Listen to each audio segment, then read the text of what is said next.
interdiction d'entrer dans les zones affectées par l'épidémie ou d'en sortir. Fin de citation. Fort de toutes ces considérations, le khalife général des Tidianes, Serigne Babacar Sy Mansour, a jugé utile et salutaire d'inviter les fidèles à célébrer le Mawlid de cette année dans l'intimité de leur foyer. Car ce qui lui importe, ce n'est ni la lettre, ni le nombre de fidèles mobilisés, mais l'essence de cette commémoration qui, en tout point de vue, n'est que la reproduction du modèle prophétique tel qu'enseigné par Maulana Cheikh Al-Hajj Malick Sy radiyallahu anhu. Lui dont l'invite rigoriste fustigé qu'on la célèbre dans l'ostentation et la promotion de l'interdit, ala azimu layla al-wiladati hisbatan idha lam yakun nahwa al-harami udul. Nous racontons que la première édition du Mawlid célébré à Tivaouane l'a été par lui et par son disciple et ami El Hadj Rawane Ngom de Pal, se partageant le Coran qu'ils ont psalmodié tout au long de la nuit. Serigne Babacar Sy Mansour sait à juste titre l'attachement que vous portez à Tivaouane et à son guide éclairé. Il mesure la profondeur de votre dévouement à prendre sur vous le risque pour sacrifier à la tradition qui veut que depuis 1902 et sans interruption, le Gamou ait été toujours célébré dans la ferveur, la communion ici à Tivaouane.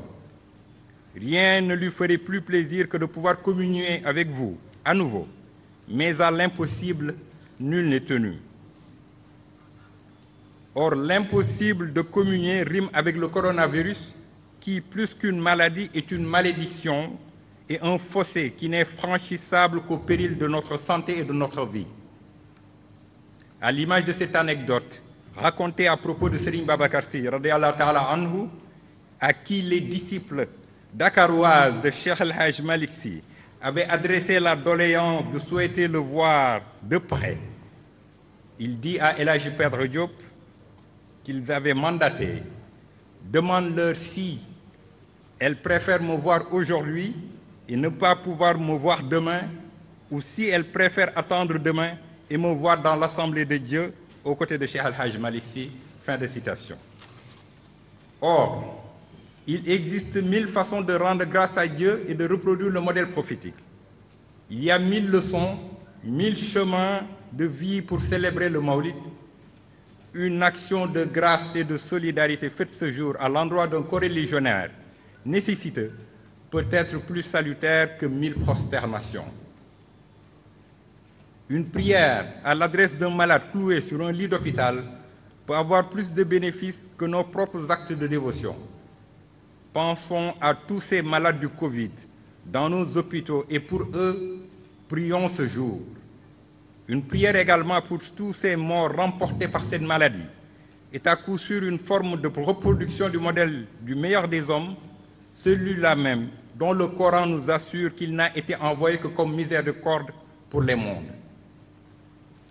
Wa ma arsalnaka illa rahmatan lil alamin.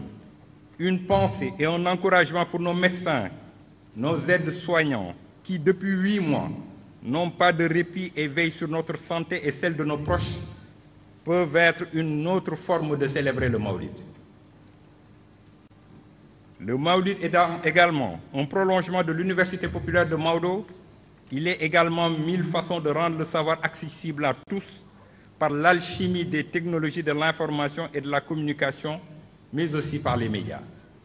C'est donc à cela que le khalife général des Tidianes nous invite, à savoir célébrer autrement cette année, dans l'intimité, dans le refus de la fatalité, dans la prière profonde et sincère, dans la prière sans foule et la célébration sans bain de foule, celle menée dans l'humilité de nos chaumières, dans le partage, l'amour du prochain, dans la quête de l'agrément salvateur, dans la quête de l'agrément d'Allah subhanahu wa ta'ala et de son prophète, sous l'ombre salvatrice de l'homme au parasol Maulana Cheikh Al-Hajj Malick Sy.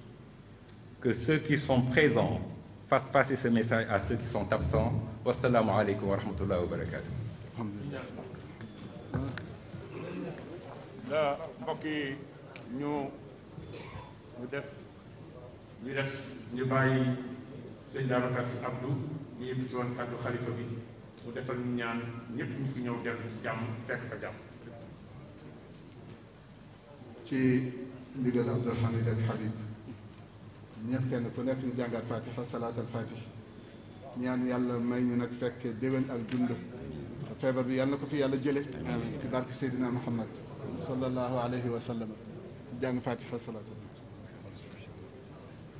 bismillahi rahmani rahim alhamdulillahi rabbil alamin arrahmani arrahim maliki yawmi ddin iyyaka na'budu wa iyyaka nasta'in ihdina sirata almustaqima sirata alladhina an'amta alayhim min النبيين والصديقين والشهداء والصالحين وحسن أولئك رفيقا غير المغضوب عليهم ولا الضالين اللهم صل على سيدنا محمد الفاتح لما أغلق والخاتم لما سبق ناصر الحق بالحق والهادي إلى صراطك المستقيم وعلى آله حق قدر مختار عظيم صلاة تنجينا بها من جميع الأهوال والآفات وتقضي لنا بها جميع الحاجات وتطهرنا بها من جميع السيئات وترفعنا بها عندك على الدرجات وتبلغنا بها أقصى الغايات من جميع الخيرات في الحياة وبعد الممات بمحض فضلك وجودك وكرمك يا أكرم الأكرم يا أرحم الراحمين يا رب العالمين سبحان ربك رب العزة عما يصفون والسلام اللهم سلمنا بهذه الأمراض المخوفة بمحض فضلك وجودك وكرمك والسلام على المرسلين